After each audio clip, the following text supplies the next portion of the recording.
예, 2부 금요 칼럼입니다.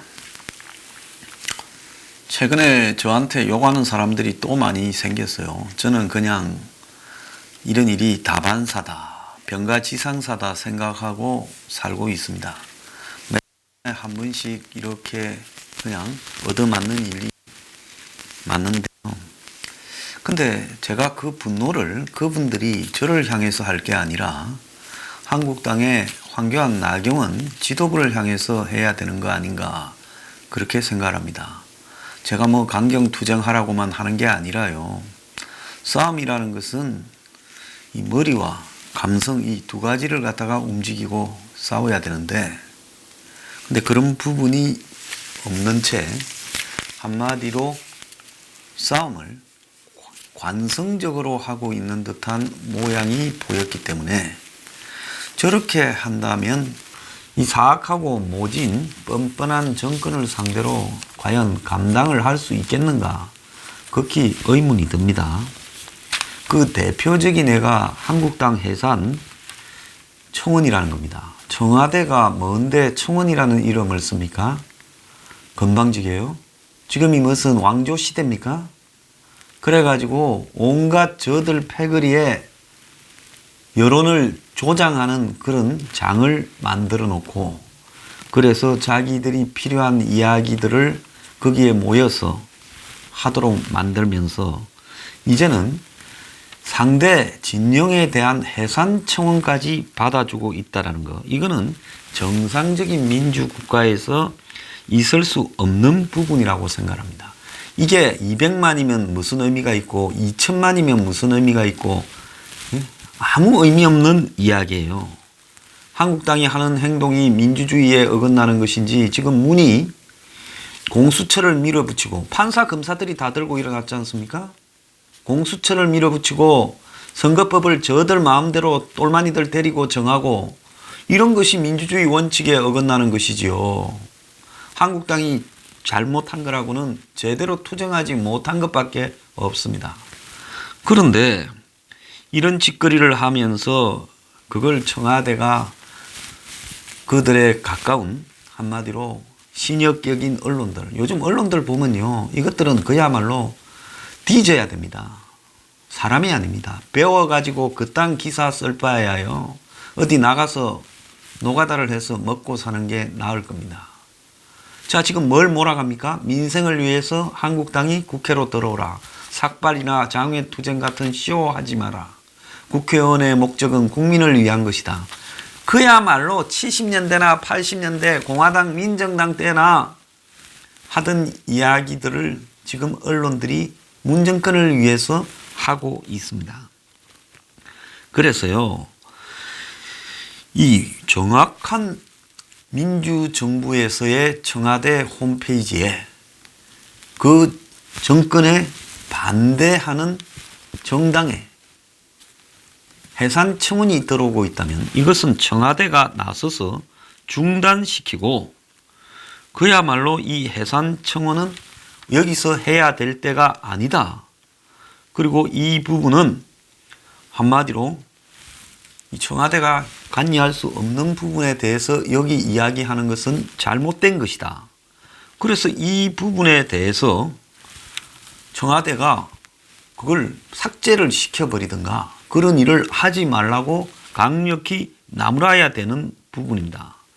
그런데 청와대 게시판에서 온 문정권의 패거리들, 빠돌이들만 모아가지고 야당을 공격하게 하는 장으로 만들고 있는데, 이것이 민주주의인가?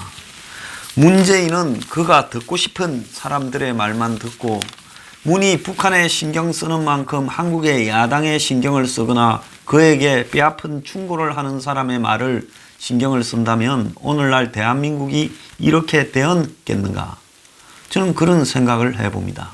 어제 원로들을 불러서 청와대에서 이야기를 들었습니다. 그런데 그 사회 원로 간담회에서 사법농단이나 국정농단은 반헌법적인 행태다.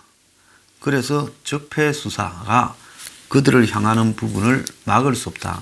누가 그랬겠죠. 어지간히 했으니 이제 좀 그만하고 국민 통합을 하세요 했더니만 살아있는 수사는 정부가 통제할 수가 없고 통제해서도 안 된다라는 것이 제 생각이다. 사람이 삐뚤어져도요, 이렇게 삐뚤어질 수 없는 겁니다. 원로라고 불러놓고 이야기를 하면 그냥 제가 한번 고려해 보겠습니다. 그런데 비리를 그렇게 적폐하는 수사하는 부분을 봐줘서는 되겠습니까? 뭐 이런 말들을 통해 가지고 좀 대화가 돼야 되는데 대통령이라는 사람이 사회 원로를 불러놓고 이런 말을 해버리면 어떻게 사회 원로라는 사람이 그 앞에서 무슨 말을 할 수가 있겠습니까? 그래서 문재인은 그야말로 자기가 하고 싶은 이야기를 사회 원로들 불러놓고 훈계하는 그런 자리를 만드는 겁니다. 자, 어제 이 자리에 갔던 사회 원로라는 사람들 이름을 한번 봅시다. YS 때 총리했던 이홍구, 그리고 윤여준 환경부 장관. 이 사람은 왔다리 갔다리 하다가 최종적으로는 민주당에 가서 정치 끝마쳤잖아요. 뭔 사회 원로 자격이 있는지 모르겠어요. 그 다음에 이종찬 전 국정원장, 그리고 김명자 전 환경부 장관, 그리고 김우석 전 부총리, 그리고 정혜구 정책기획위원장. 정혜구가 뭔 사회 원로예요? 문의 앞잡이지요. 그 다음에 송호건 교수, 조한혜정 연대 명예교수, 그 다음에 조원 동국대 사회학과 교수. 이 사람은 더불어민주당 성출직 공직평가위원장을 지냈답니다. 자, 민주당 윤리심판원장을 지낸 안병우 전 교수, 그리고 김영란 전 대법관, 그리고 김지형 전 대법관 등이 참가했다는 겁니다. 그래서 전체적으로 보면 확연하게 현재 민주당과 관계 있는 인물이 제가 볼 때 8명이 되고요. 그야말로 또 간 사람들 중에 이전에 민주당에 관련된 사람들이 또 서너 명 되고요. 실제로 그 색깔을 보더라도 사회 원로라고 할 수 없는 특정한 정치 편향성을 가지고 있는 사람이 대부분입니다. 이런 사람을 불러놓고 문이 자기 할 말을 하는 훈시를 했다, 이렇게 봐야 되는 거예요. 자, 이 사람은 사회 원로와의 대화를 왜 하는지 어떻게 하는지를 모르는 것 같습니다. 자, 어제 좀 충격적인 장면이 베네수엘라에 지금 이 과이도 국회의장이 자신이 임시 대통령을 자처하면서 독재자 마두로 퇴진을 요구하는 시위를 갖다가 일으켰고 일부 군인들이 거기에 가담해서 같이 싸웠습니다. 그런데 한 장갑차가 그야말로 시위대를 깔아뭉개는 장면이 이렇게 노출되었습니다. 과거 한 30년 전입니까? 1989년 딱 30년 전이네요. 그때 중국의 천안문 광장에서 탱크가 이렇게 줄을 지어서 시위대를 깔아뭉개기 위해 왔을 때 시위 학생의 한 대표가 시위대를 깔아뭉개기 위해 왔고, 그래서 시위대가 잠들어 있는데 그 탱크가 짓밟아서 그 반대하던 학생들이 그야말로 고기 덩어리로 변해버린 일이 발생을 했습니다. 그 천안문 광장에서만도 1000명부터 몇만 명까지 얼마나 죽었는지 그 내용도 아직 집계가 되지 않습니다. 영국의 한 기밀 문서에는 총에 맞거나 탱크에 깔려 죽은 사람이 천안문 광장 주변에서만 10,000명이 넘었다고 합니다. 자, 이런 지금 독재의 비참한 지금 종말. 그래서 그때 한 용감한 시민이 탱크 앞을 이렇게 가로막아서 탱크를 세우려고 하니 주변에서 걱정이 돼서 끌고 나가는 장면도 있었습니다. 지금 문 정권이 탱크처럼 국민을 향해서 돌진하고 있습니다. 물론 문 정권의 저런 돌진 배경에는 아직도 문을 지지하는 계층이 대한민국에 상당수 있다라는 것도 분명한 사실이고, 문은 스스로 반쪽짜리 대통령을 자처하면서 한마디로 자신을 지지하는 사람만 대한민국 국민이고 자신을 반대하는 사람은 적폐청산에 한마디로 무지몽매하게 그런 세력들에게 기대를 걸고 있는 정신이 개조되어야 될 국민처럼 다루고 있습니다. 민주주의는요, 국가가 국민을 자존심 상하게 해서는 안 된다라는 겁니다. 내가 찍은 사람이 선거에서 낙선했더라도, 내가 찍지 않은 사람이 집권을 했더라도 그가 잘하기를 바라고, 또 그 사람은 자기를 지지했든 지지하지 않았든 모두가 똑같은 국민이라 생각하고 대우하고 반대의 목소리에 귀를 기울이는 이런 모습들이 민주주의의 기본적인 틀입니다. 엄청 설치고 교만을 떨고 시건방을 떨고 겁을 줘도 솔직히 말하면 민주주의 사회에서 직접 국민이 통치할 수 없으니 대리인을 뽑아서 하는 그런 과정에서 국회의원도 그 당의 대표도 대통령도 총리도 장관도 알고 보면 전부 국민의 대리인, 머슴격인 인물입니다.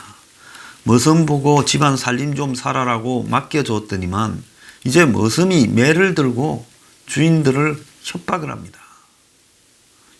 그래서 이거는 민주주의가 아니라 그야말로 좀 있으면 탱크를 몰고 국민을 깔아뭉개는 독재 정권으로 향하고 있다는 것이 확연하게 지금 드러나고 있는 상황입니다. 자신이 하고 있는 일이 무슨 일인지를 모른 채 그야말로 적폐청산, 사법농단을 거의 앵무새처럼 기계처럼 반복하고 있습니다.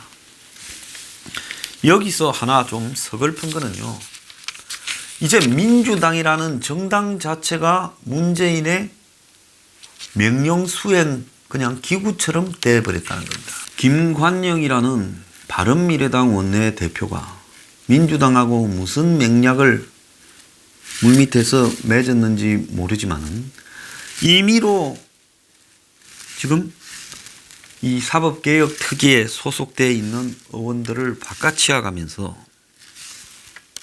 이번에 이 밀약을 통과시키려고 하는 추악한 모습을 저질렀습니다. 이 사람은 며칠 전에 참 괜찮은 의원이라고 한 언론사에 뽑혀서 상도 받았는데 그로부터 며칠 뒤에 참 더러운 의원이라는 오명을 스스로 자처했습니다.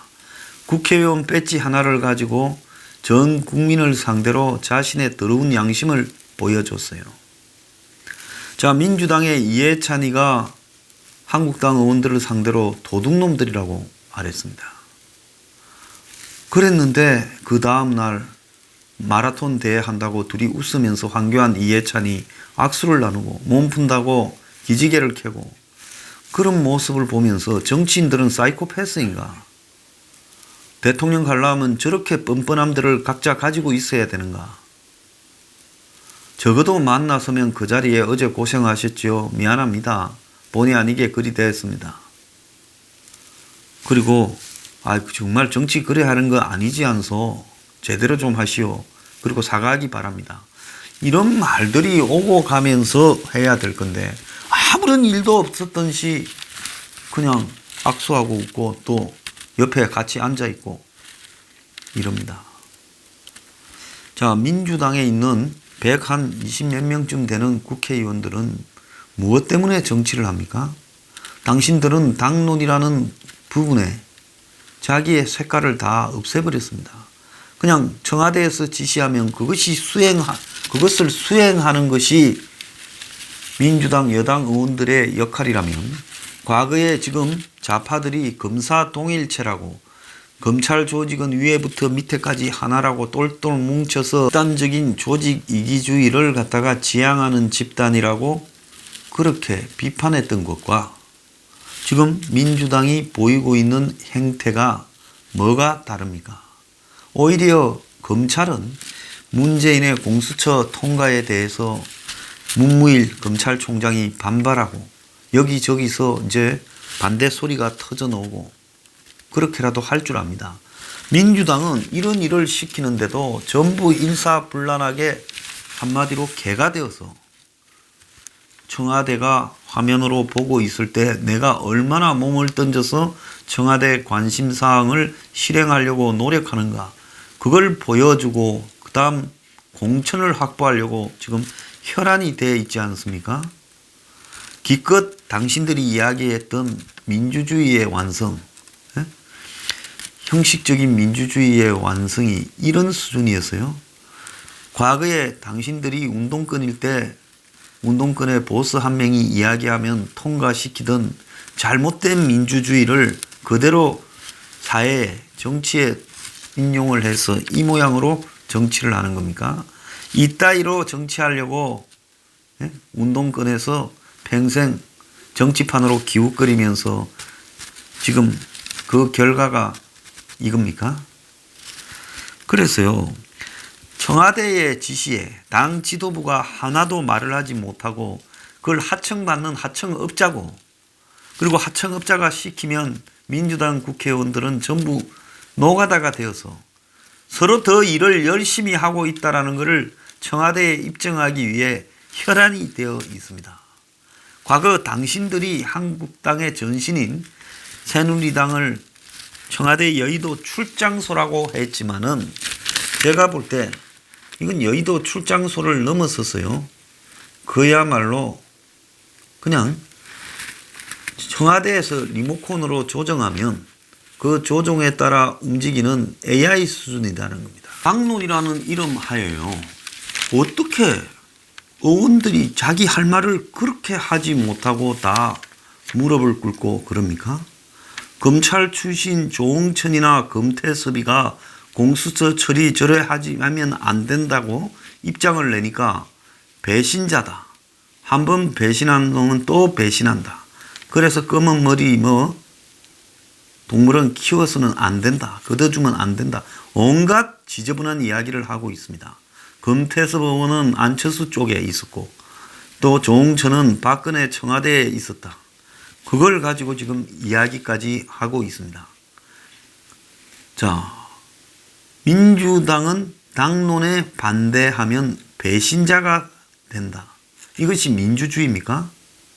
어떻게 청와대의 문재인과 조국이 생각하는 것이 다 맞을 수 있다고 생각합니까? 과거에 제가 저들의 전신인 새천년 민주당에 있을 때 당무회의나 특보단 회의에서 대통령 아들들에 관련된 이런 이야기를 해서는 안 된다 금기시대에 있을 때 제가 그 이야기를 했어요. 다들 저한테 인상을 쓰고 옆에 옆구리를 찌르고 했지만은 제 말을 막지는 못했습니다. 그때는 그런 말을 할 자유라도 있었고 제가 그런 말을 했다고 해서 당장에 저 앞에 불이익을 보이지는 못했어요. 모르겠습니다. 그러니까 더 키워주지는 않았는지 모르지만은 당장에 저 앞에 불이익을 제시하지는 못했어요. 그런데 지금 그로부터 20년이 지났습니다. 그런데 민주당 안에서 지금 벌어지는 모습은 20년 전에 새천년 민주당 때 제가 막 발언할 때에 비해서도 훨씬 후퇴되어 있다는 거죠. 회의는 합니까? 그냥 민주당은 문재인과 조국이 내려보내면 그걸 받아서 신속하게 행동에 옮겨서 납품 일자를 맞추는 하청업자입니까? 정말로요, 이건 민주주의하고는 한참 멀어졌고, 이런 민주주의를 하려고 그래 학생운동, 사회운동을 하면서 타는 목마름으로를 부르고 지랄들을 했습니까? 자, 반쪽짜리 대통령이라는 오늘 조선일보 칼럼을 보면 국민을 둘로 갈라놓고 북한하고만 대화를 하겠다는 문 정권.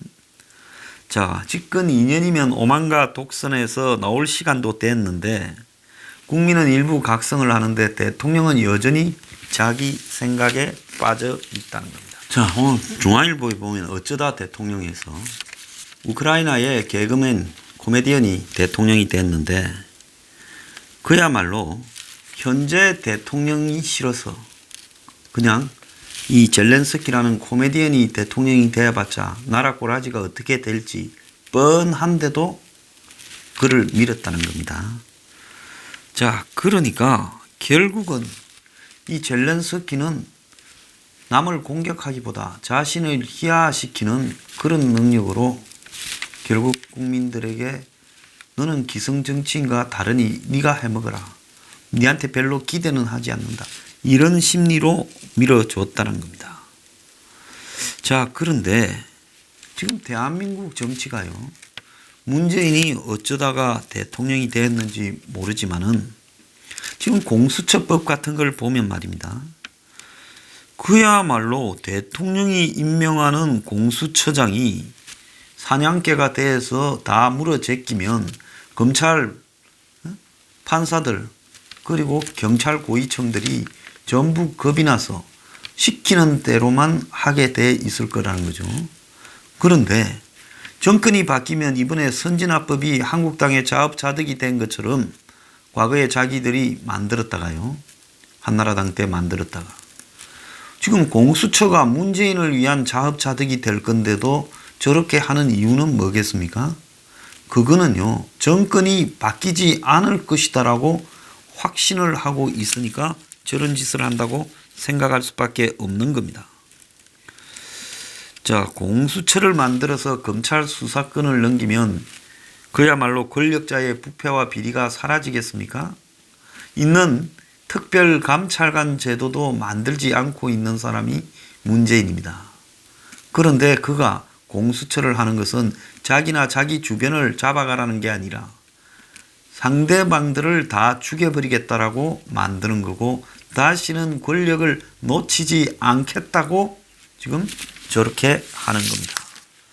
그래서 지금 이해찬이 뭐라고 했는가 하면 25일 밤에 국회에서 대치하고 있을 때 나경원이 이해찬 당대표 심상정 의원 이렇게 해도 되겠습니까? 마음대로 국회를 운영하고 불법적으로 사보임하는 게 이게 국회입니까? 하니 이해찬이 너 한번 나한테 혼나볼래? 라고 반말로 이야기를 했습니다. 그러면서 동아일보의 이기용 칼럼은 왜 그토록 모질고 뻔뻔할까 하는 기사에서 97년 5월에 사회부 소속일 때 자기가 산에 야근 중이었는데 옆에서 막내 기자가 누군가 통화했는데 수학이 넘어서 막 욕설이 터져 나오고 그리고 이 순한 막내 기자는 아주 그냥 깍듯하게 끝까지 전화를 받고 있더라.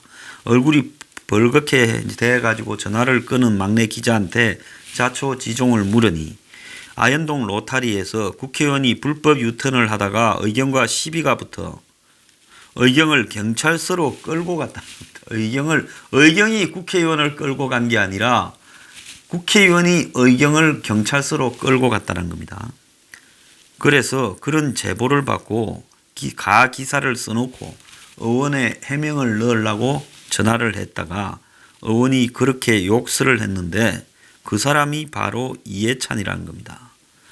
자, 뭐 말은 서로 엇갈리는데 이해찬의 기사가 의원차라 하니 의경이 봐주거나 싼 걸로 끊어줄 수 있다고 건방을 들었고 이해찬이 원칙대로 끊으라 했는데 의경이 시간을 끌자 차에 태워 경찰서장에게 넘겼다 이렇게 설명을 하고 있는데 좌우간 이해찬이 이런 식으로 자신의 일에 대해서 꼬장꼬장하다고 하면서도 극단적으로 오만하다는 것은 한두 번의 일이 아닙니다. 한국당을 도둑놈들한테 국회를 맡길 수 있겠냐. 반드시 청산할 사람 청산하고 정치 끝마치겠다. 이런 이야기까지를 했습니다. 5월 1일 기준으로 지금 70명을 고발해 놨는데 검찰발 대규모 의원 물갈이가 가능하다고 지금 이야기도 나오고 있습니다.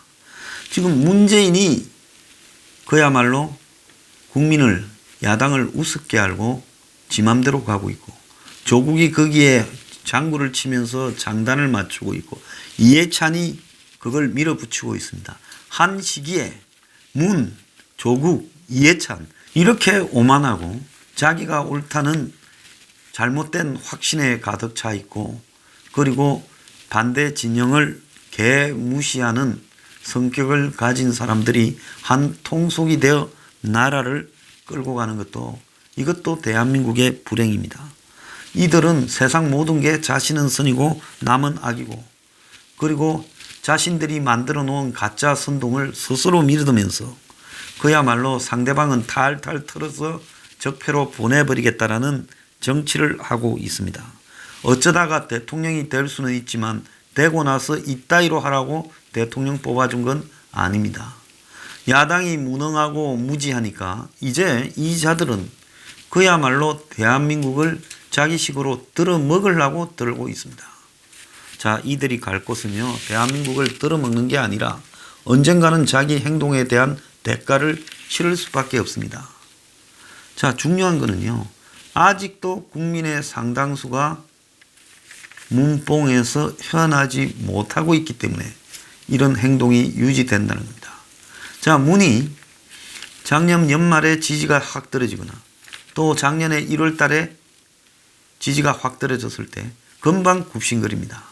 그러다가 지지를 40% 중후반대로 묶어놓고 난 뒤에는 또 시금방집니다. 많은 사람들이 문을 뽑을 때 문이 기성정치인보다는 좀 순수해 보이고 문이 그래도 사람이 좀 온건해 보이다. 이런 부분들 때문에 기성정치에 염증이 나서 마치 우크라이나에서 젤렌스키라는 코미디언을 뽑은 것처럼 문을 뽑아 주었을 건데 그 문이 지금 본색을 드러내고 있습니다. 여러분, 얼마나 더 문의 본색을 지켜봐야 정신을 차리겠습니까? 이렇게요, 저들끼리 모여서 직진하면요, 갈 곳은 낭떠러지밖에 없습니다. 문제는 혼자 죽는 게 아니라 국민의 절반쯤을 죽이고 끝날 거다. 저 그런 생각을 합니다.